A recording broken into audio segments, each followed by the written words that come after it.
Hi, my name is Joe Pichert. I'm a lieutenant with the Berlin Township Fire Department. I'm here to talk to you today about alternative heating and alternative lighting sources during an emergency situation, such as a power outage or a snow or ice storm. First, I'm going to talk about alternative heating. First things that we usually get questions about is what can I burn in my fireplace?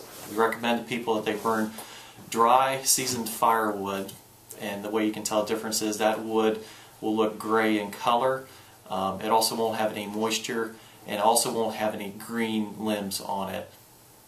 Another thing that we get asked quite a bit is if I can burn my Christmas trees in the fireplace. We recommend not because of the way Christmas trees, because of the sap that's in them, and the other thing is once their needles get dry, they will pop a lot in the fireplace and also can cause embers to come out of the fireplace. The other thing that we also recommend to people is to take a look at their fireplace. That a lot of times people will have gas inserts put in their houses, and gas inserts are not always designed to handle the amount of heat that's generated from wood. The other thing too is if you do have a chimney and fireplace, you should also have it inspected annually by a cleaning company that can go and look up through your chimney to check for cracks or any debris that's collected on the sides of the chimney. The next question we have asked quite a bit is space heaters and whether those can be used or not. Space heaters can be used, you just need to be careful what type of space heater you're using. A common thing that we find is that people don't burn the correct fuel in the space heater. Some space heaters are designed to burn multiple types of fuel, such as kerosene, diesel fuel, but some others are only designed to burn kerosene. You can usually find that in your owner's manual for the space heater. Another thing when using a space heater is to make sure that there aren't any combustible materials nearby, such as blankets, chairs, or other items that can easily catch fire.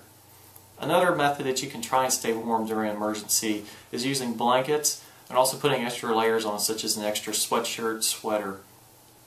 Another thing that you can do is also in your house is only use a couple rooms. Instead of trying to heat the whole house or try to get everywhere heated in the house, you can use only a couple rooms, such as a living room, a dining room, and a kitchen area.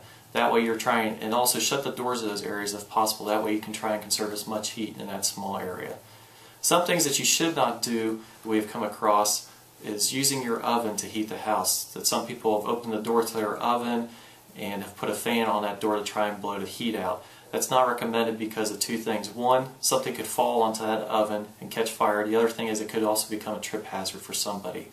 Also, some people have asked if they can use their stovetop. We don't recommend that either, for the same reasons as a stove, that if somebody tripped and fell onto it, they could burn themselves, or if something fell onto it, it could catch fire. Next topic that we're going to talk about is alternative lighting during an emergency situation. There are several different methods that you can use to try and provide lighting when the electric is out. The first are candles. With candles, you need to be careful with them, just like the space heater, that you don't want to light a candle where there's something combustible nearby, such as wood, a gas can, or a blanket. The other thing is to be careful with the candles, and that when you're done with them, blow them out. That way you don't run the chance of leaving the candle lit if you accidentally fall asleep. The other thing is the candles are only designed to burn for a certain amount of time. Once they get, especially if they're in a glass container, once they get down to a certain point, just blow them out. Don't let the candle blow itself out. Another thing that you could do is also buy a couple battery flashlights, such as this one here. These require only certain batteries, but the nice thing is they usually last a couple hours during an emergency situation. They also make hand-operated flashlights that can be used during an emergency situation also. Some other methods are lanterns. They're very similar to those that people will take on camping trips.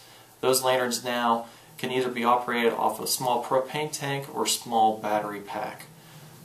Other things that can be used to provide alternative lighting are home generators. Some people can have home generators put in as a standby generator, or you can have a portable generator. If you're using a portable generator, keep in mind that you cannot power the whole house off of that portable generator, and also be careful that that generator will produce CO, so you don't want to put it in the basement of the house or in the garage of the house. The other thing you may want to consider too during emergency situations are contacting family and friends to see if you can possibly stay with them. Thank you for watching these videos, and if you have any further questions, please feel free to contact your local fire department.